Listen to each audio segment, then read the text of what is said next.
El Bautista. Juan el Bautista se encuentra en la orilla izquierda del río Jordán y es quien ejecuta el acto del bautizar, poniendo la mano derecha sobre la cabeza de Jesucristo. La mano izquierda de Juan está levantada hacia el cielo y su mirada también, tratando de evitar la tremenda tarea de bautizar al Hijo de Dios. Pero Jesús le responde: permítelo ahora, porque así conviene que cumplamos toda justicia. Aquí, Jesucristo anticipa las últimas palabras que resonarán en el huerto de Getsemaní: Padre mío, hágase tu voluntad. Juan va vestido de pieles en figura del hombre viejo, de aquel Adán que Cristo ha venido a rescatar. El hombre revestido de pecado es despojado y regenerado. Su lugar es tomado por el hombre nuevo, el nuevo Adán, por el hombre Dios. A menudo se le puede confundir por ignorancia, pero él es el Hijo de Dios. Juan, como los ángeles, se inclinan sobre Jesucristo en señal de adoración al mismo tiempo, lo señala como el Cordero de Dios que quita el pecado del mundo, y que en esta representación del sepulcro, que es el agua del Jordán, alcanza total significado, porque a través de su muerte en la cruz resucitará y salvará al mundo del pecado y la muerte. El río Jordán. A los pies de Jesucristo se pueden distinguir en el agua dos pequeñas figuras. La masculina simboliza el río Jordán, la femenina el mar. Estas figuras tienen su procedencia en el Salmo 114. El mar lo vio y huyó, el Jordán se volvió atrás. Este hecho, en las primeras y más antiguas representaciones del bautismo, ha sido descrito de forma tradicional y habitual por la antigüedad. El mar y el río se dibujaban como pequeñas figuras antropomórficas. Su huida y el retroceder se convirtieron más bien en gestos de señalar la figura principal con una cierta devoción. Tal como dijimos anteriormente, el río Jordán está representado como una gruta llena de agua en la que Jesús se sumerge. El elemento de la gruta es simbólico y nos permite a otros íconos donde la gruta significa la bajada, la humillación y kenosis del verbo. La gruta de Belén y el sepulcro de Cristo, los infiernos iluminados por la presencia del resucitado, tienen relación con esta gruta, el río, donde Jesús recibe el bautismo. Las aguas del Jordán purifica las aguas. Hoy las aguas del Jordán se han vuelto remedio y todas las criaturas son regadas por las olas místicas. Todo el universo recibe su santificación en una perspectiva cosmológica. Los ángeles. En la ribera derecha del río se encuentran los ángeles, cuyo número puede variar entre tres. Las figuras de los ángeles construyen, por así decirlo, hileras que se levantan a la tierra hacia el cielo.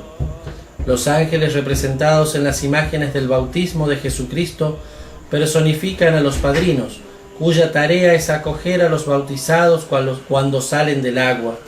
Sus manos cubiertas simbolizan e ilustran las palabras del apóstol San Pablo: vosotros que habéis sido bautizados en Cristo, de Cristo os habéis sido revestidos. Los ángeles con las manos cubiertas en señal de adoración son las naturalezas angélicas que se postran ante la sabiduría de Dios encarnada en Cristo, su dueño y Señor. Cuando son tres ángeles, son figura de la Santísima Trinidad, como representación a la aparición de Abraham en Mambré. En aquella ocasión predijeron el nacimiento de Isaac. El ícono de la teofanía está frente a la humanización del Hijo unigénito. Cristo se separa de estas figuras angélicas y se encamina voluntariamente hacia Juan, que representa al hombre, la humanidad. Se insiste en el amor de Dios a los hombres, la divina filantropía. Ha constituido en Cristo el puente en la divinidad, llenando así ese barranco, ese abismo que se había constituido tras el pecado. Aquí resuena el texto de Filipenses capítulo 2, versículos 5 al 11. Cristo, siendo de condición divina, se anuló a sí mismo, pasó como uno de tantos, se rebajó hasta la muerte de cruz, pero Dios lo exaltó por encima de todos. Al nombre de Jesús se dobla toda rodilla. Jesús es Señor para gloria de Dios Padre. La naturaleza. Todos los íconos representan de una manera u otra algunos elementos propios de la naturaleza, para afirmar que los misterios de la salvación se realizan en medio de la creación, convirtiéndola en receptora y testigo de los hechos. Según la forma clásica de los íconos, el panorama presenta un fondo de montañas pedregosas, ligeramente iluminadas con un color marfil, que se abren para encuadrar el río Jordán y ofrecen una suave inclinación de planos, las orillas del río a los personajes que se sitúan a la derecha e izquierda de Jesús. Con la presencia de los tres elementos básicos de la naturaleza, el cielo, la tierra y el agua, se hace una evocación directa al Génesis y al principio de la creación. En esta evocación, la paloma del Espíritu tiene una función especial. Representa ese espíritu que aleteaba sobre las aguas. Es una imagen de la fecundidad con la que toda la creación recibe la vida y la capacidad de transmitirla, por la fuerza del Espíritu Creador. El cielo, la fuerza sobrenatural que viene de lo alto, se abre sobre la tierra, se vuelca sobre las aguas para fecundarlas y bendecirlas. El escenario está constituido por una naturaleza árida, interrumpida por algún matorral. La naturaleza es tan pobre porque simboliza el estado de pecado, mientras en el centro está el manantial de agua que devuelve la vida. El paisaje rocoso que parecen llenar la parte alta del ícono y recuerdan las del descenso a los infiernos. Son 4 montañas distinguibles solo en la parte alta, puesto que en el resto la conformación de la base es unitaria. Sobre este único plano, en las laderas de la montaña, se apoyan los personajes. Las 4 cimas representan a los 4 evangelistas. Sobre su testimonio reposan los misterios principales de la fe cristiana, que a su vez constituyen la base y el fundamento de sus escritos. 3 de estas cumbres se yerguen hacia el cielo, mientras la 4ª es curva y parece doblarse hasta Cristo.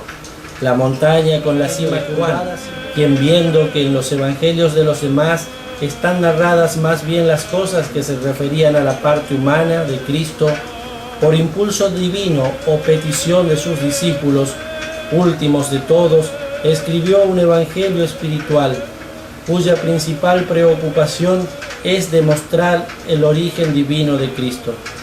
Esta montaña curvada, símbolo del evangelio de Juan, está proyectada en su cúspide hacia Dios y en su base sujeta a Juan el Bautista, que con el gesto de su mano reconduce la mirada de Cristo. Juan era discípulo de Juan el Bautista, y éste presenta a Cristo como el Cordero de Dios al ir para ser bautizado, y a partir de ahí Juan Evangelista se hace discípulo de Jesús. Conclusión. El ícono del bautismo es sin lugar a dudas un importante elemento en la tradición de la Iglesia Ortodoxa. Sus raíces evangélicas son indiscutibles y su mensaje revela la identidad de Cristo como Hijo de Dios y como Salvador del mundo. Una lectura detenida de este ícono hace entender al orante el misterio de la encarnación e invita a la proclamación de este misterio a todos aquellos que lo quieran escuchar. Iglesia Católica Apostólica del Patriarcado de Antioquía, Juventud Ortodoxa de Argentina, Parroquia Asunción de María Santísima, Tucumán, Argentina.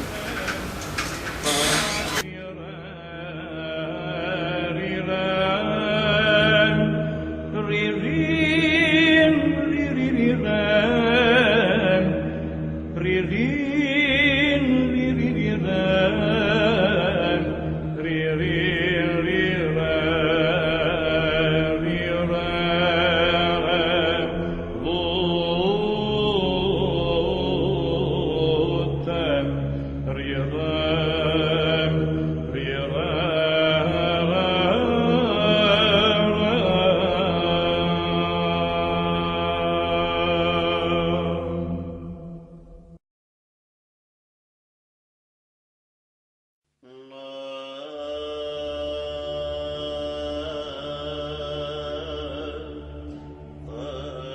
devotos.